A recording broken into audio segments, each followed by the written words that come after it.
guys, today I want to show you how to unfold the surface inside the AutoCAD. And this is AutoCAD 2025, and this is a cone surface or cylinder surface, but it's very simple surface, and you can use our software to unfold this surface easily.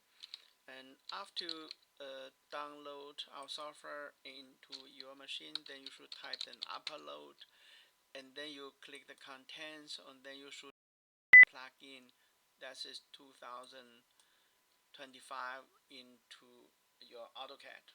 And there's other version 2024, 21, 23.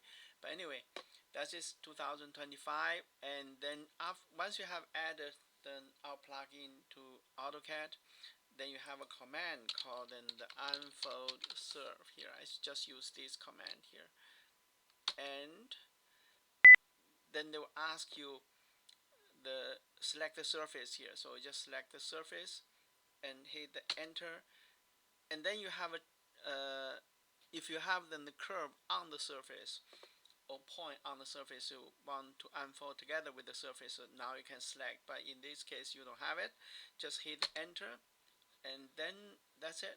Then you should get the results, and that's the result here. So you can to see here. Yeah, wow, it's very simple, easy to use. Thank you. That's for today. Thank you. Bye.